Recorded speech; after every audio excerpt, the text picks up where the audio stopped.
Eles entram e ainda roubam também. E a gente não tem direito nem de olhar o que é que tem mais, nem nada, porque quando vai, é atacado. A gente perdemos nossas casas, a gente não tem pra onde ir. Eu não tenho mais pra onde ir, pedir aqui, socorro aqui. Quando chega a hora de ir pra casa, dá um vazio tão grande, que não tem mais nada dentro de casa, mais nada, não tem pra onde ir, não tem pra canto nenhum. É uma coisa que a gente acha assim, sem solução. Eu vi a minha vida todinha que eu trabalhei tanto, sem nada.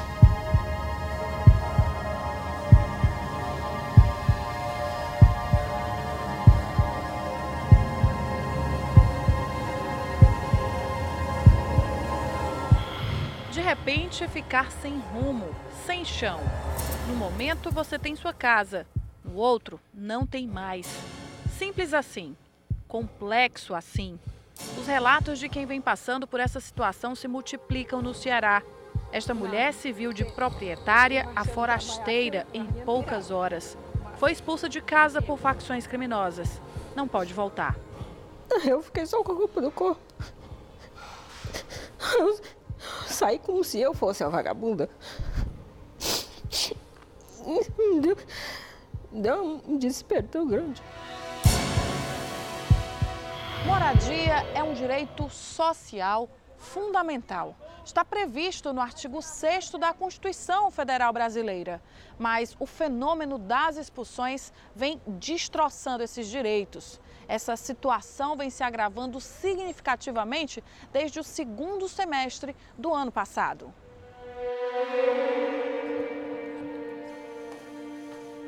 Invadiram as residências, pegaram as pessoas, expulsaram das casas e agora eles estão dominando essas residências. Integrantes de uma facção criminosa expulsaram um casal que morava em um apartamento localizado no conjunto habitacional Cidade Jardim, no bairro José Walter.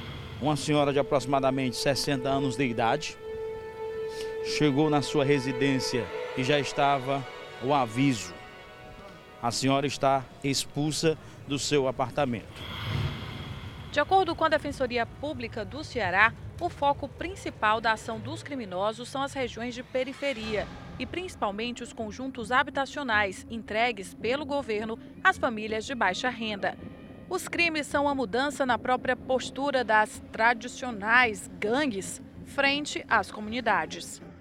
Dava uma certa garantia de segurança, ou seja, não se podia assaltar, não se poderia furtar, não se poderia, né, ameaçar aquelas pessoas. E a casa sempre foi um reduto bem protegido, inclusive pelo modo tradicional do tráfico operar. Agora, infelizmente, não sei se por inspiração do Estado Islâmico, alguma coisa do tipo, enfim, algum modelo tosco que devem ter arrumado por aí, já não se garante mais a paz interna. Para o secretário de Segurança Pública do Ceará, André Costa, a explicação para a violência pode estar na própria estrutura dos conjuntos habitacionais, que dificulta a criação de vínculos. Elas vieram de vários pontos da cidade e vão morar num único local. E aí, entre elas, não há vínculos, são pessoas que não se conhecem, né? Ou seja, não tem uma identidade entre si. Acaba que não é uma comunidade, é um aglomerado ali de pessoas. E isso acaba criando uma fragilidade ali entre essas pessoas, que é o criminoso que também recebe uma unidade residencial, né? Porque ele vive com a mãe, com o pai que são beneficiados por esse programa. O criminoso também passa a morar ali e ele encontra um ambiente propício para crescer ali dentro e vender droga. A problemática vem criando verdadeiros refugiados urbanos. A vítima que mostramos no início da matéria estava no trabalho quando recebeu a notícia da invasão da casa dela. Eu cheguei lá, estava o portão tudo quebrado. Antes de eu subir, eu vi uma viatura. Aí eu expliquei.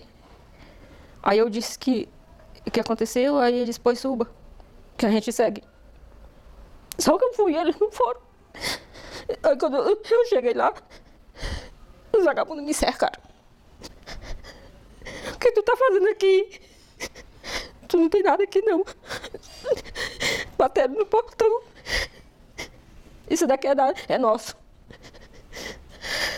Eu disse, não deixa eu tirar nem meus documentos. Não, vaza daqui, vaza daqui. Foram décadas de trabalho como empregada doméstica para conseguir ter sua própria casa. Montaram lá onde morava com a filha e o neto em Fortaleza. Agora, nada restou. Elas tinham carregado tudo, um bocado. Geladeira, fogão, cama, guarda-roupa, as coisas da minha filha, tudo, as minhas coisas. Só tinha uma quebradeira lá no chão. Eu vi a minha vida todinha que eu trabalhei tanto, sem nada. Fiquei sem nada. Algumas vítimas estavam em casa no momento da expulsão. Esta mulher morava num conjunto habitacional na capital cearense com a família. O drama que viveu de madrugada foi relatado ao repórter Leaben Monteiro. Estava eu, meu esposo e meus 3 filhos pequenos. Isso foi na madrugada? Isso, 2 horas da manhã. Meus 2 meninos, meus 3 filhos, um de 1 ano, uma de 4 anos, outra de 10 anos, atirando e mandando todo mundo sair das suas residências, que era dele. Diante do caos, a quem recorrer? Para onde ir quando você não tem mais nada? A quem pedir ajuda? No Ceará, as vítimas encontram um local de acolhimento. O Núcleo de Habitação e Moradia da Defensoria Pública do Estado vem se constituindo um importante aliado, um protagonista no auxílio a essas famílias. O cenário ainda é novo e desafiador e as estratégias estão em processo de desenvolvimento, mas alguns rumos foram traçados. Entre eles, o apoio jurídico para que as vítimas que foram expulsas e têm financiamento com a Caixa Econômica Federal possam conseguir revogação do contrato. Algumas têm contrato com Minha Casa Minha Vida e não procuram, por exemplo, o banco. E aí o financiamento fica correndo e com juros e com atrasos e o nome vai para o SPC e todas as consequências que a gente sabe. Então, a gente preocupado com isso tem corrido atrás para que alguma solução, né, séria seja adotada nesse sentido. E o que se evoluiu até agora em relação a essas pessoas que tinham vínculo, né, com o poder público foi no sentido de que a Caixa, o Banco do Brasil, tem aberto para fazer um distrato, ou seja, eles rompem aquele contrato anterior. Para o distrato é fundamental a realização de boletim de ocorrência. Ainda hoje, as notificações registradas oficialmente estão longe de representar a realidade do drama das expulsões. As vítimas, além de desabrigadas, sofrem o pavor de perder a vida ao relatar à polícia a violência sofrida. As vítimas são muito temerosas. Várias pessoas são tomadas desses apartamentos, elas não procuram porque realmente eles ameaçam. E nós não vamos dar trégua a essas facções criminosas, porque é um absurdo. As pessoas não se sentem confortáveis muitas vezes nem em denunciar, nem ir para a delegacia para fazer um BO. Então a gente percebe que são muitas que vêm, mas ainda são bem minoria.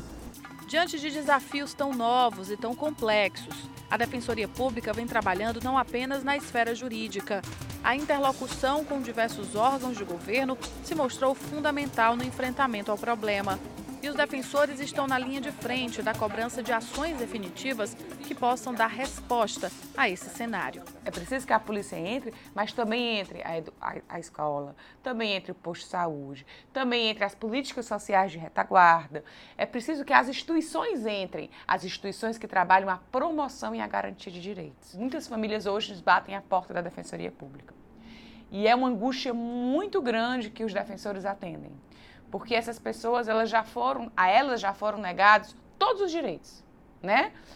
E agora, um dos direitos básicos é o direito a um teto, né? É o direito da inviolabilidade do seu lar, o Estado, de maneira macro. Muitas vezes, essa atuação da Defensoria, nesse caso concreto, não é uma atuação junto ao Poder Judiciário. Não é entrando com a ação judicial, por exemplo, que a gente vai garantir o direito daquela pessoa. A atuação da Defensoria Pública, nesses casos, muitas vezes, é uma atuação extrajudicial. É uma atuação de interlocução com os órgãos estaduais, com os autores das políticas públicas para dizer, você tem que dar uma solução para aquele caso concreto.